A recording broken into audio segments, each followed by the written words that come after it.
Hello student, today we will start surface chemistry. हम fifth chapter surface chemistry start करेंगे आज। Surface जैसे मतलब होता है कोई अपर लेयर, तो अपर लेयर पर हमें जो भी मतलब रिएक्शंस हो रही हैं वो केमिस्ट्री की ब्रांच को सरफेस केमिस्ट्री बोलते हैं। Means surface chemistry is the branch of chemistry which deals with the nature of surfaces, जो सरफेस के नेचर के बारे में बताता है। अट्रैक्टिंग नेचर की है सरफेस या रिपेलिंग नेचर की है, पोरस है, नॉन पोरस है, सेमी पोरस है, किस तरह से है। And the phenomena that occur at the surface या इंटरफेस, जो सरफेस पर जो भी रिएक्शन हो रहे हैं, जो फिनोमेना हो रहे हैं, इसको हम सरफेस केमिस्ट्री के अंतर्गत पढ़ते हैं। तो जैसे आप कभी चॉक को पानी में अचानक से तुरंत इमीडिएटली मतलब उसको डालें और फिर निकाल लें, ज़्यादा टाइम तक उसको अंदर नहीं आप डुबो करके रखें, तो चॉक में क्या होगा, सिर्फ जो वाटर मॉलिक्यूल होंगे वो अपर लेयर को ही गीला कर पाएंगे। मीन्स वहाँ पर ही मॉलिक्यूल्स उससे स्टिक हो जाएंगे वाटर के, लेकिन उसके अंदर पेनिट्रेट नहीं कर पाएंगे। मीन्स बल्क में पेनिट्रेट नहीं हो पाएंगे। इस फिनोमेना को हम एड्जॉर्प्शन के नाम से जानते हैं। व्हेन मीन्स जो सरफेस फिनोमेना होता है वो सरफेस पर ही है, जबकि वहीं पर यदि आप स्पंज, जो जैसे गत्ता टाइप का होता है, स्पंज होता है, उसको यदि आप अंदर पानी में डुबोएंगे तो क्या होगा, पानी ऊपर भी रहेगा और उसके बल्क में भी अंदर इंटर कर जाएगा। या आप जैसे चौक को थोड़ा देर तक यदि डुबो करके रखते हैं तो वाटर उसके अंदर भी पूरे बल्क में पहुंच जाएगा, पेनिट्रेट हो जाएगा। जब बल्क के अंदर तक पहुंच जाता है, पूरे मतलब होल सॉलिड में वो वाटर इंटर कर जाएगा, उसे बोलते हैं, उस फिनोमेना को एब्जॉर्प्शन। लेकिन जब मॉलिक्यूल सिर्फ उसकी सरफेस पर रहेंगे तब हम उसे बोलते हैं एड्जॉर्प्शन। तो हमें सरफेस फिनोमेना जो होता है ये एड्जॉर्प्शन फिनोमेना के द्वारा हो रहे हैं। मीन्स जितने भी सरफेस रिएक्शंस हैं वो एड्जॉर्प्शन कहलाते हैं। तो what is adsorption? Means adsorption is the phenomena of attracting and retaining the molecules of a substance at the surface of a solid or a liquid, resulting into higher concentration of the molecules on the surface than in the bulk. Means molecules को अपनी surface पर attract करना और उसको retain करके रखना adsorption कहलाता है। और इसके थ्रू जैसे मान लीजिए कि एक ये है लिक्विड और हमने इसमें एक सॉलिड डाला, ये सॉलिड है। अभी सॉलिड के ऊपर कोई मॉलिक्यूल नहीं है, हमने इसके अंदर जब हम इसको डिप कर देंगे तो ये मॉलिक्यूल, वाटर मॉलिक्यूल, मान लीजिए कि ये वाटर मॉलिक्यूल्स हैं सभी, या कोई दूसरे लिक्विड मॉलिक्यूल्स हो सकते हैं। इस सॉलिड के चारों ओर इसकी सरफेस पर इसका कंसंट्रेशन बढ़ जाएगा और यहां पर जबकि संख्या कम होगी। मींस ये पूरे लिक्विड का बल्क है, ये भी सॉलिड का बल्क है, मींस होल सॉलिड और होल लिक्विड। अभी लेकिन देखें यहाँ पर पूरा जो हमने लिक्विड लिया था, जिस कंटेनर में रखा था, वहां कंसंट्रेशन कम हो गया, लेकिन इस सॉलिड की सरफेस पर इन लिक्विड मॉलिक्यूल का कंसंट्रेशन इंक्रीज हो गया। उसने, सॉलिड ने अपनी सरफेस पर इन मॉलिक्यूल्स को अट्रैक्ट किया और उसको रिटेन करके रख लिया। इसे हम बोलते हैं this is the phenomena of adsorption. And in this phenomena the concentration of the molecules on the surface concentration higher, ठीक है, higher concentration of the molecules on the surface than in the bulk. Bulk के comparison में surface पर concentration ज्यादा होगा। और ऐसे case में जिस सब्सटेंस पर एड्जॉर्प्शन हुआ है वो कहलाएगा एड्जॉर्बेंट। जिस सब्सटेंस पर, वो चाहे सॉलिड हो या लिक्विड हो, जिस पर क्या हो रहा है, एड्जॉर्प्शन की प्रोसेस हो रही है, जिसकी सरफेस पर हो रही है, उसे हम बोलते हैं एड्जॉर्बेंट। और जो मॉलिक्यूल यहाँ पर एड्जॉर्ब हो रहे हैं इन्हें बोलेंगे एड्जॉर्बेट। तो ये है, ये क्योंकि यहाँ पर इसके ऊपर जा रहे हैं तो ये हो जाएगा एड्जॉर्बेट, जबकि ये पूरा सॉलिड हो जाएगा एड्जॉर्बेंट। तो ये एडजॉर्बेट और एडजॉर्बेंट। एडजॉर्बेंट जनरली सॉलिड और लिक्विड होते हैं, जबकि एडजॉर्बेट या तो गैसेस होते हैं या फिर लिक्विड पाए जाते हैं। Adsorbent is the solid or liquid substance on the surface of which adsorption occurs। वे सब्सटेंस हैं जिनकी सरफेस पर एडजॉर्प्शन होता है, they are called adsorbent. And adsorbate are those substances that get adsorbed on the surface of adsorbent. जो adsorbent की surface पर adsorb हो रहे हैं due to intermolecular attractions, they are called adsorbate. उन्हें हम एडजॉर्बेट बोलते हैं। आगे डिसॉर्प्शन। तो एडजॉर्प्शन का जस्ट अपोजिट होता है डिसॉर्प्शन। एडजॉर्प्शन में मॉलिक्यूल को अट्रैक्ट और रिटेन किया जाता है, जबकि in this process it is the process of removal of an adsorbed substance from the surface on which it is adsorbed. Adsorbed molecule को एडजॉर्बेंट के सरफेस से रिमूव करने की प्रोसेस डिसॉर्प्शन कहलाती है। और इसी तरह से एक ऑक्लूजन भी होता है, adsorption of gases on the surface of metal. Metal surface पर, क्योंकि हर एक जो भी सब्सटेंस है ये फिजिकली हर एक गैसेस को, हर एक लिक्विड को अपनी सरफेस पर एडजॉर्ब कर सकता है, लेकिन स्पेशल जब यही मेटल्स करते हैं काम, when the surface of metal when adsorb the gases on its surface, this phenomena is known as occlusion. इसे हम ओक्लूजन फिनोमेना के नाम से भी जानते हैं। Means it is also adsorption phenomena, ये भी एडजॉर्प्शन है, but in special case of surface of metal for the adsorption of gases.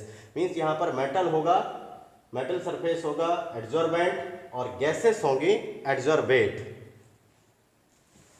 अब हम आगे इस तरह से कुछ एग्जाम्पल देखेंगे जहां पर एडजॉर्प्शन फिनोमेना होता है। कुछ एग्जाम्पल्स हैं, जैसे adsorption of a gas by charcoal. आपने मास्क देखा होगा, जैसे कुछ मास्क ऐसे होते हैं जिनमें आगे नोज के ऊपर में चारकोल एक लेयर लगी रहती है। वो चारकोल जनरली इसलिए यूज लगाते हैं to adsorb the generally toxic gases. ये क्या करते हैं, जो टॉक्सिक गैसेस हैं जैसे sulphur dioxide, ammonia, sulphur trioxide, phosgene या कार्बन मोनोऑक्साइड, इस तरह की गैसेस हैं, इनको एडजॉर्ब कर लिया जाता है, उसकी सरफेस पर एडजॉर्ब करके वहीं पर रिटेन करके रख लिया जाता है। तो जनरली इसके लिए जैसे वुड चारकोल या एनिमल चारकोल का यूज किया जाता है for the adsorption of gases. कोई भी गैस एडजॉर्ब हो सकती है वहां पर, तो लेकिन जो टॉक्सिक गैसेस हैं उनका एडजॉर्प्शन रेडली होता है, इजिली हो जाता है, जबकि जो एलिमेंट्री गैसेस हैं जैसे हाइड्रोजन, ऑक्सीजन, नाइट्रोजन, ये इजिली एडजॉर्ब नहीं होती हैं, या एडजॉर्ब होगी तो बहुत कम होती हैं। तो टॉक्सिक गैसेस को एडजॉर्ब करना चारकोल के ऊपर बहुत सिंपल है। चारकोल का फॉर्मेशन यदि हम वुड को क्या करेंगे, in presence in absence of oxygen उसको डिस्ट्रक्टिव डिस्टिलेशन करते हैं, बर्न करते हैं इन अब्सेंस ऑफ ऑक्सीजन, एक समय के बाद ये चारकोल में कन्वर्ट हो जाएगा। एनिमल चारकोल बनाने के लिए बोन्स का हम डिस्ट्रक्टिव डिस्टिलेशन करेंगे in absence of oxygen, then it converted into animal charcoal. इसी तरह से adsorption of a dye by charcoal. मान लीजिए कि कोई कलर्ड सॉल्यूशन है, उसे हमें क्या करना है, कलरलेस बनाना है, तो उस कलर्ड डाई को चारकोल के द्वारा एडजॉर्ब किया जा सकता है पूरा। थर्ड है, जैसे कभी कभी ऐसा भी होता है सब्जी में कुछ जैसे नमक वगैरह ज़्यादा हो जाता है, उस नमक को भी कई लोग, ये गांव में जनरली अक्सर देखा गया है कहीं कहीं पर, कि वो जो कोल होता है, लकड़ी के जलने के बाद जो कोल बन जाता है, वही कोल को यदि आप उस सब्जी के सॉल्यूशन में मतलब डाल देते हैं, सब्जी में डाल देते हैं, तो जो एक्स्ट्रा नमक होता है वो एडजॉर्ब कर लिया जाता है। थर्ड है रॉ शुगर सॉल्यूशन। यदि हम शुगर को देखें तो शुगर सॉल्यूशन जनरली कैसा होता है, या तो येलोइश कलर का या येलोइश ग्रीन कलर का, या फिर यदि ज़्यादा पक गया है शुगर केन तो येलोइश ब्राउन कलर का हो जाएगा। ये येलोइश ब्राउन कलर का सॉल्यूशन से यदि आप शुगर बनाएंगे तो फिर येलोइश ब्राउन कलर की ही शुगर मिलेगी। लेकिन हम जनरली क्या ऑब्जर्व करते हैं कि जो शुगर सॉल्यूशन, जो शुगर मिलते हैं वो एकदम वाइट क्रिस्टल्स मिलते हैं, उसमें किसी भी प्रकार का कलर्ड मैटर प्रेजेंट नहीं होता है। तो when raw sugar solution passed through animal charcoal, उसको जब या तो उसके ऊपर एनिमल चारकोल डाल दिया जाता है एक्वस सॉल्यूशन में, या एनिमल चारकोल के ऊपर से रॉ शुगर के सॉल्यूशन को हम यदि पास करते हैं तो जितना भी कलर्ड मैटर होता है it is absorbed by the animal charcoal, वो एनिमल चारकोल उसे एब्जॉर्ब कर लेता है और जो भी सॉल्यूशन मिलेगा the resulting solution is colourless. फिर उससे जब शुगर के क्रिस्टल तैयार होते हैं तो एकदम कलरलेस होते हैं, मीन्स वाइट क्रिस्टल के रूप में इसका फॉर्मेशन होता है। तो ये सभी एड्जॉर्प्शन फिनोमेना के हैं। इसी तरह से एयर विद मॉइस्चर, इसमें यदि हम सिलिका जेल रख दें जहाँ पर ऐसी एयर हो जो मॉइस्चर हो तो वो क्या करेगा, सिलिका जेल मॉइस्चर को एब्जॉर्ब कर लेगा और हमें जो वहाँ की एयर होगी एकदम ड्राई हो जाएगी। तो इस तरह से ये गैसेस को एब्जॉर्ब करने में भी यूज करते हैं हम डिफरेंट तरह के दूसरे जो एब्जॉर्बेंट है। यदि वैक्यूम क्रिएट करना है तो वैक्यूम क्रिएट करने के लिए भी एड्जॉर्प्शन फिनोमेना का यूज कर लिया जाएगा। हमें किसी गैस को ड्राई करना है जिसमें मॉइस्चर हो, वो भी सिलिका जेल की हेल्प से ही हो जाएगा। तो इस तरह के डिफरेंट बहुत सारे एग्जाम्पल्स हैं जो एड्जॉर्प्शन फिनोमेना, जैसे हमने लेडीज़ लोगों को अक्सर देखा है कि आंखों में वो काजल लगाते हैं, वो भी एक तरह का चारकोल है। वो चारकोल क्या करता है, डस्ट पार्टिकल या जो दूसरे हार्मफुल पार्टिकल्स हैं उनको अपनी सरफेस पर वहीं पर ही वो अट्रैक्ट कर लेता है, एब्जॉर्ब कर लेता है। तो इस तरह से ये एड्जॉर्प्शन फिनोमेना आपको डेली लाइफ में हर जगह पर ये आसपास देखने को मिलेगा।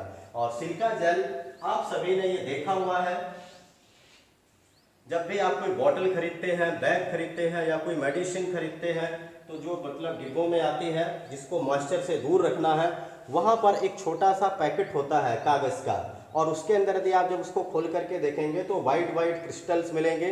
वो वाइट क्रिस्टल्स ही सिलिका जेल है जो वहाँ मॉइस्चर को एब्जॉर्ब करता रहता है, जिससे मतलब जो भी सामान में वो रखा हुआ है वो सामान हमारा ख़राब होने से बच जाता है। नहीं तो मॉइस्चर की प्रेजेंस में फंगस है, बैक्टीरिया है, ये ग्रो करने लगते हैं और हमारे जो भी थिंग्स हैं, आइटम्स हैं, उनको ख़राब कर देते हैं। नेक्स्ट है जैसे यहाँ पर एब्जॉर्प्शन एंड एड्जॉर्प्शन, इन दोनों को यदि समझना हो तो इसके लिए जैसे ये है कैल्शियम क्लोराइड और ये है यहाँ पर सिलिका जेल।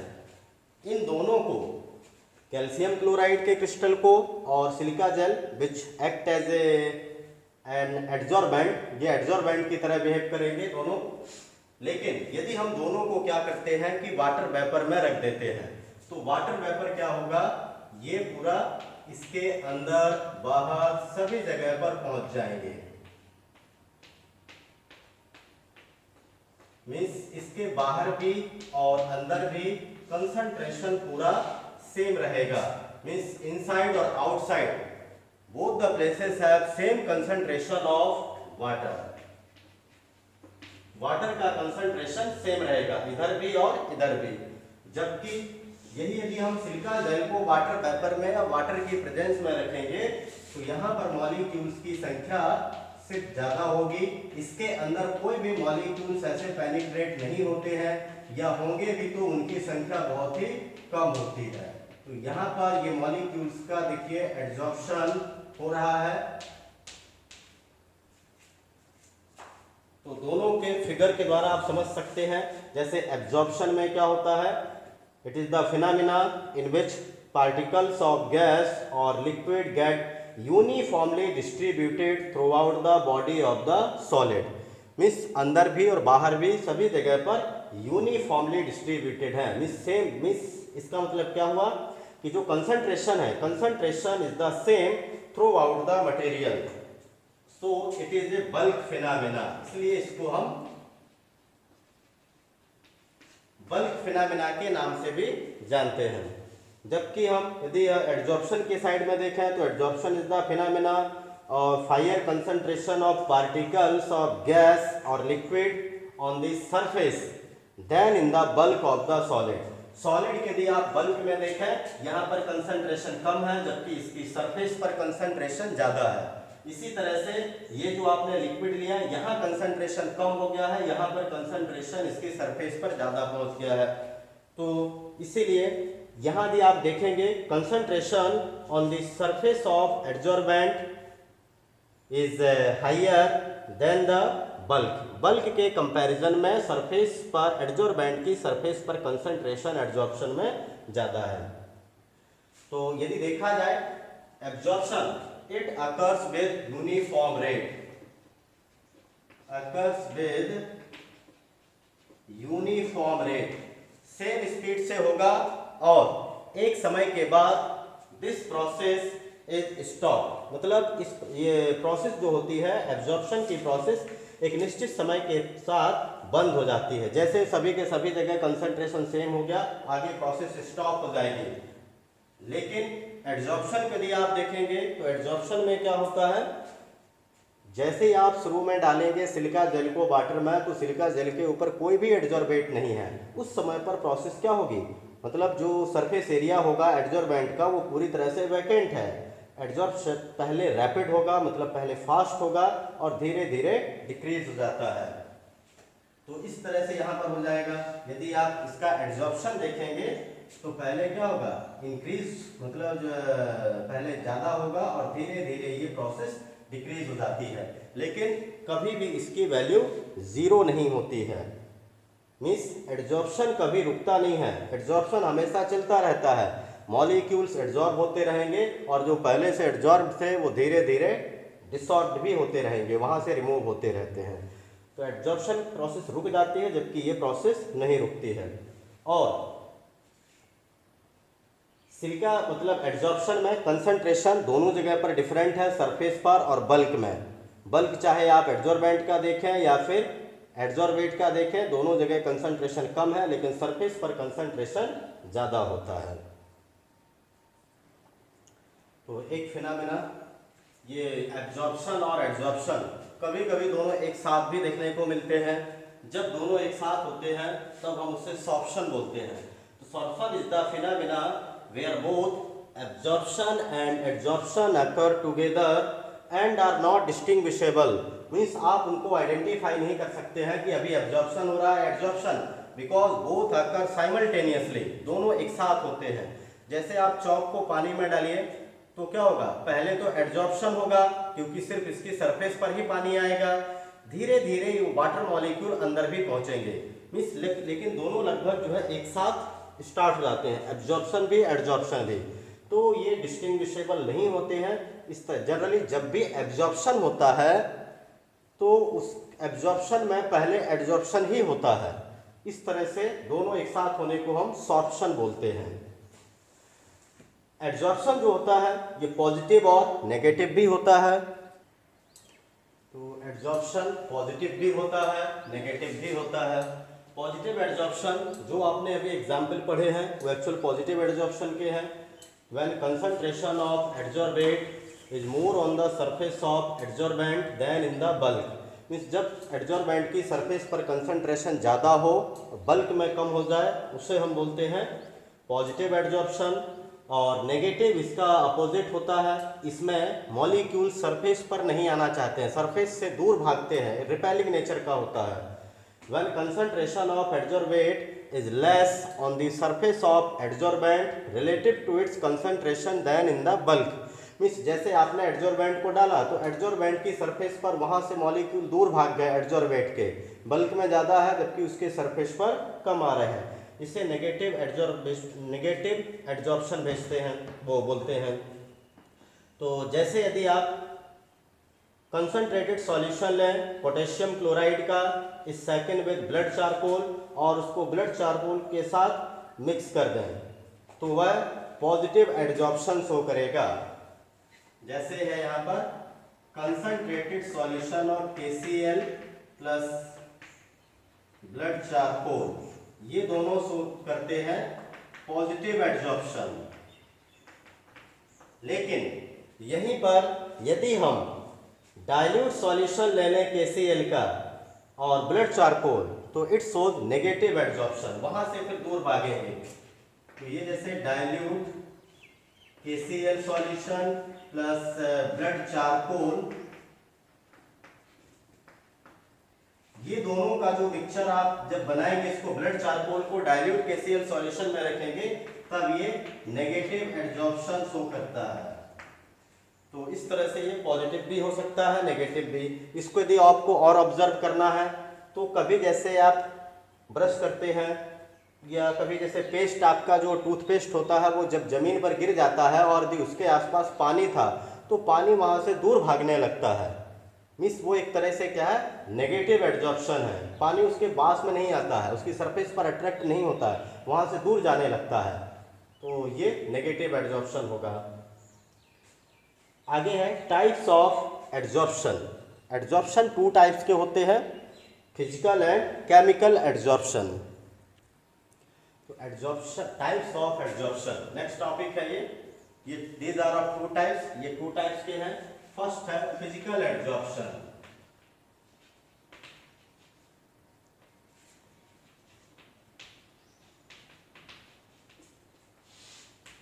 फिजिकल एड्जॉर्प्शन और सेकंड है केमिकल एड्जॉर्प्शन। सबसे पहले हम फिजिकल एड्जॉर्प्शन के बारे में पढ़ेंगे। फिजिकल एड्जॉर्प्शन मीन्स यहाँ पर ये इट इज बेस्ड ऑन, जो this classification is based on the intermolecular force between the adsorbent and adsorbate. ये एड्जॉर्बेंट और एड्जॉर्बेट के बीच में जो लगने वाले फोर्सेस हैं उनके अकॉर्डिंग इनको क्लासीफाई किया गया है। तो ये 2 टाइप्स के होते हैं, फिजिकल और केमिकल। यदि एड्जॉर्बेंट और एड्जॉर्बेट के बीच में दोनों मीन्स फिजिकल फोर्स के द्वारा, means weak van der Waals forces के द्वारा भी जुड़े हुए हैं, तब वो कहलाएंगे फिजिकल एड्जॉर्प्शन।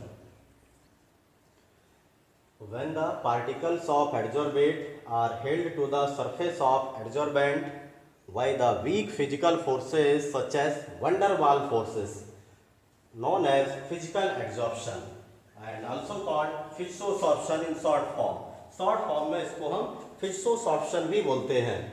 तो फिजिकल एड्जॉर्प्शन में एड्जॉर्बेट और एड्जॉर्बेंट के बीच में वीक फोर्सेस हैं, मीन्स इनको यदि हम थोड़ा सा टेम्परेचर बढ़ाएं या प्रेशर को कम कर दें, आसानी से एड्जॉर्बेट के मॉलिक्यूल को इनकी सरफेस से रिमूव किया जा सकता है।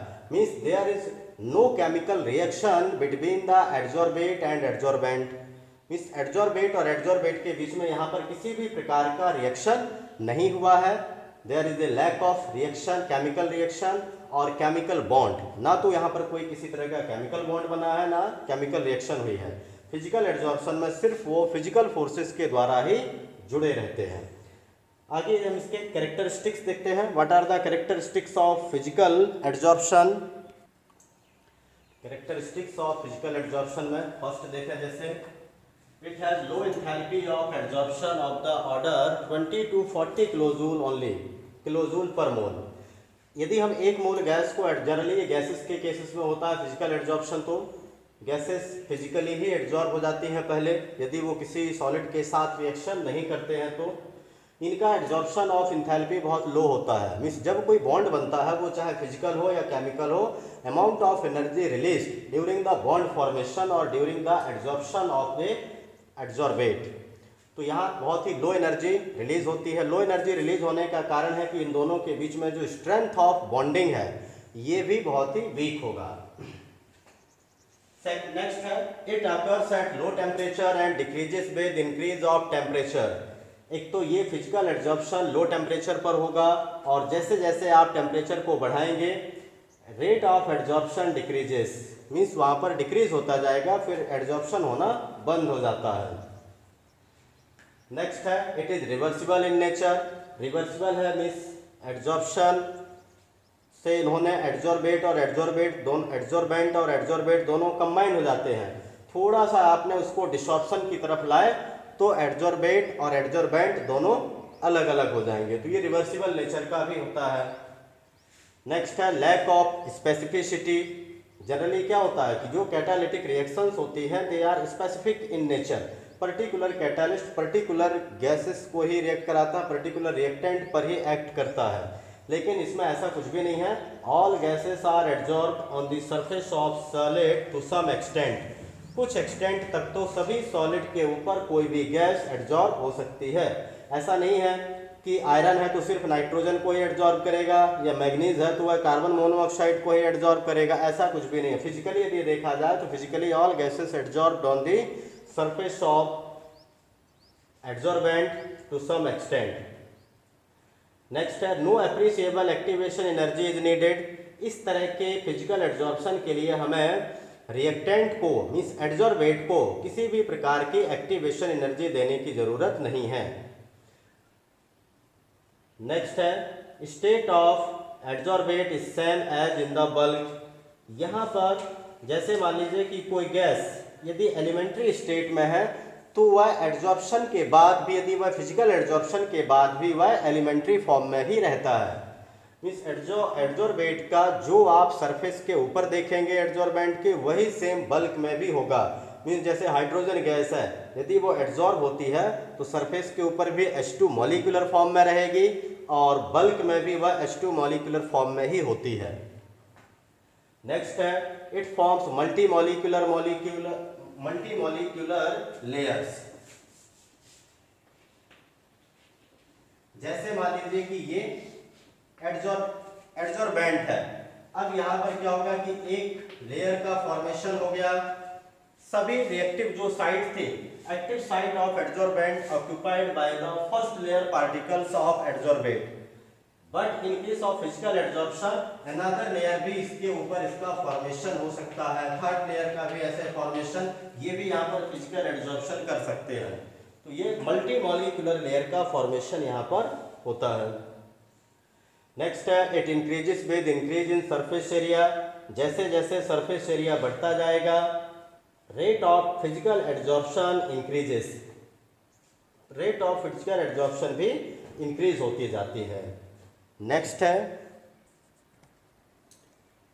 Rate of physical adsorption increases with increase of pressure. Pressure को यदि बढ़ाते हैं तो फिजिकल एड्जॉर्प्शन की रेट बढ़ेगी, क्योंकि फिजिकल प्रेशर बढ़ाने से क्या होगा, जो गैसियस मॉलिक्यूल्स हैं या जो एड्जॉर्बेट मॉलिक्यूल्स हैं they come close to each other. Pressure बढ़ाएंगे तो एक दूसरे से काफ़ी पास आ जाते हैं, पास आने से अधिक मॉलिक्यूल एड्जॉर्बेंट की सरफेस पर अट्रैक्ट और रिटर्न रहेंगे। Next is the extent of adsorption depends upon the ease of liquefaction of the gases. Physical adsorption जो है ये लिक्विफिकेशन ऑफ गैसेस के ईज पर भी डिपेंड करता है। जो गैसेस इजिली लिक्विफाई हो जाती हैं उनका एड्जॉर्प्शन बहुत जल्दी हो जाता है। मीन्स जो more easily liquefiable gases are adsorbed readily, वो रेडली एड्जॉर्ब हो जाती हैं, क्योंकि जो इजिली लिक्विफेबल गैसेस हैं they are also reactive in nature, वो रिएक्टिव नेचर के भी पाए जाते हैं, तो जल्दी से इंटरेक्ट होकर के, और जनरली वो पोलर नेचर के भी होते हैं। पोलैरिटी जैसे जैसे बढ़ती जाती है रेट ऑफ एड्जॉर्प्शन भी जनरली इंक्रीज होता जाता है या बढ़ता जाता है। तो ये थे कैरेक्टरिस्टिक्स ऑफ फिजिकल एड्जॉर्प्शन। आगे है सेकेंड टाइप का chemical adsorption. Chemical adsorption second type है टाइप्स ऑफ एड्जॉर्प्शन में। तो केमिकल एड्जॉर्प्शन मतलब यहाँ पर एड्जॉर्बेट और एड्जॉर्बेंट के बीच में केमिकल बॉन्ड इस्टेब्लिश हो जाते हैं। Chemical bond are stronger than physical bond, ये फिजिकल बॉन्ड से ज़्यादा स्ट्रॉन्ग होते हैं, और ज़्यादा स्ट्रॉन्ग होने के कारण यहाँ से एड्जॉर्बेट के मॉलिक्यूल को रिमूव करना भी डिफ़िकल्ट होता है।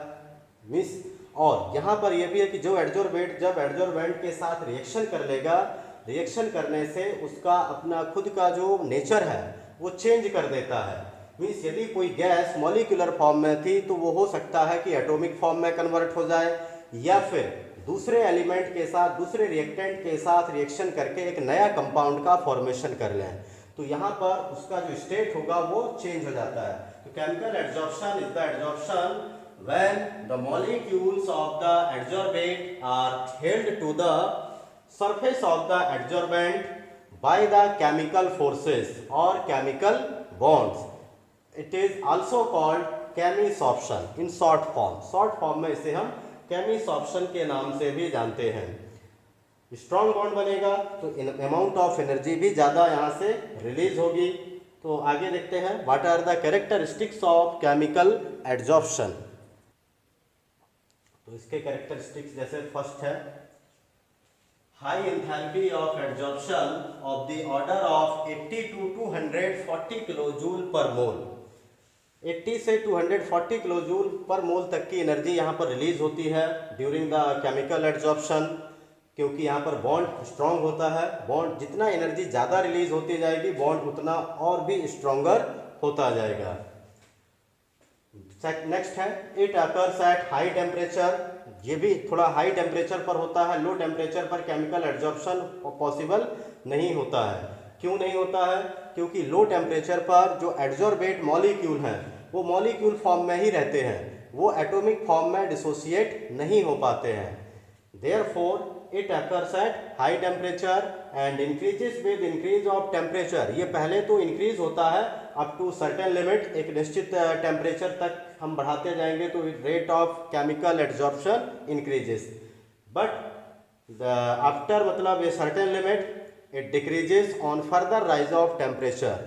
लेकिन एक निश्चित टेम्परेचर के बाद क्या होगा कि जब ये बॉन्ड तो पहले बना लेंगे एड्जॉर्बेट और एड्जॉर्बेंट के बीच में, जैसे मान लीजिए कि ये एड्जॉर्बेट है और ये एड्जॉर्बेंट है।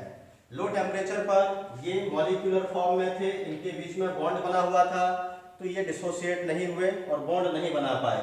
लेकिन जब थोड़ा हमने टेम्परेचर को इंक्रीज किया एड्जॉर्बेट का तो ये बॉन्ड क्या होगा, ब्रेक होगा और यहाँ पर ये न्यू बॉन्ड का फॉर्मेशन हो जाएगा with the adsorbent surface, adsorbent की सरफेस से।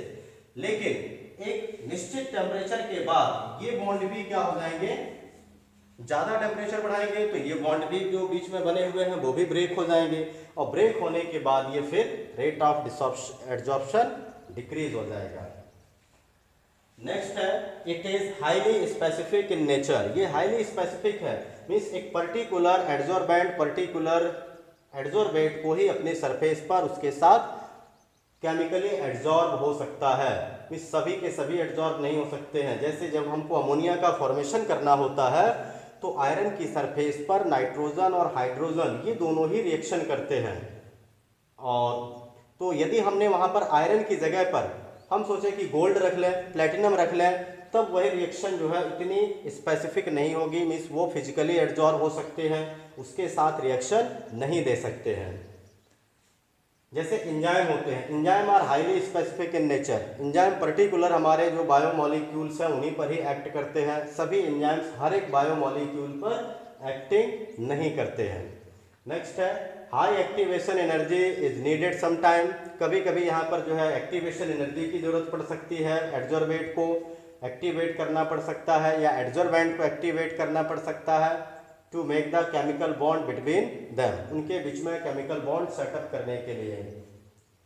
नेक्स्ट है state of adsorbate may be different from that in the bulk. यहाँ पर एड्जॉर्बेट मान लीजिए कि पहले मॉलिक्यूलर फॉर्म में है, बाद में रिएक्शन के बाद ये मतलब एड्जॉर्प्शन के बाद इनका स्टेट चेंज हो सकता है, मॉलिक्यूल से एटॉमिक फॉर्म और एटॉमिक फॉर्म से फिर से ये नया कंपाउंड का फॉर्मेशन कर सकते हैं। तो जैसे बल्क में थे वैसे यहाँ पर नहीं भी मिल सकते हैं। नेक्स्ट है it is irreversible in nature. ये इरिवर्सिबल होता है, मीन्स एक बार रिएक्टेंट से प्रोडक्ट बन गया फिर प्रोडक्ट से रिएक्टेंट बनना पॉसिबल नहीं होता है, मीन्स सेम स्टेट में आना पॉसिबल नहीं है, क्योंकि यहाँ पर क्या होते हैं मॉलिक्यूल एटॉमिक में कन्वर्ट हो जाते हैं, फिर एटम से नए कंपाउंड या नए मॉलिक्यूल का फॉर्मेशन हो जाता है, इसलिए सेम स्टेट में मॉलिक्यूल का आना डिफिकल्ट होता है या ये इरिवर्सिबल इसको हम बोलते हैं। जी है, इट फॉर्म्स मोनोमॉलिक्यूलर लेयर, मीन्स जो एक्टिव साइट्स हैं एड्जॉर्बेंट के ऊपर, ये मान लीजिए कि यहाँ पर एक्टिव साइट्स हैं तो मॉलिक्यूल्स यदि केमिकली एड्जॉर्ब हो रहा है तो मीन्स ये यहाँ पर सिंगल लेयर के द्वारा ही फॉर्मेशन होगा एक्टिव साइट पर। इसके ऊपर यदि कोई दूसरा मॉलिक्यूल आएगा, जब इसकी एक्टिव साइट ऑलरेडी भर चुकी है, फुलफिल हो चुकी है, तो ये नए बॉन्ड का फॉर्मेशन नहीं कर पाता है। इसलिए केमिकल एड्जॉर्प्शन में जो एड्जॉर्बेट मॉलिक्यूल है दे फॉर्म्स ओनली सिंगल लेयर या मोनोमॉलिक्यूलर लेयर। नेक्स्ट है rate of adsorption increases with increase of pressure. Pressure के साथ रेट ऑफ एड्जॉर्प्शन ये भी इंक्रीज होगा। Rate of adsorption increases with increase in surface area. Surface area बढ़ने से नंबर ऑफ एक्टिव साइट बढ़ती है, एक्टिव साइट बढ़ने से एक्सटेंट ऑफ एड्जॉर्प्शन इंक्रीज होता जाता है। और लास्ट है, there is no correlation between extent of adsorption and liquefaction of gases. जैसे कि फिजिकल एड्जॉर्प्शन में था कि जो गैस इजिली लिक्विफाइड थी वो आसानी से एड्जॉर्ब हो जाती है फिजिकली, लेकिन यदि हम केमिकली देखेंगे केमिकल एड्जॉर्प्शन में तो इस तरह का कोई रिलेशनशिप नहीं है। हाँ, यहाँ पर इस तरह से जरूर है कि the gases which are chemically react with the adsorbent they readily adsorb, वो आसानी से वहाँ पर एड्जॉर्ब हो जाएंगी। Which gases are chemically reactive in nature, जो केमिकली रिएक्टिव नेचर की होती हैं। तो ये हमने यहाँ पर टाइप्स ऑफ एड्जॉर्प्शन देखे, फिजिकल एंड केमिकल एड्जॉर्प्शन। आज के इस वीडियो में इतना ही। Thank you, have a nice day.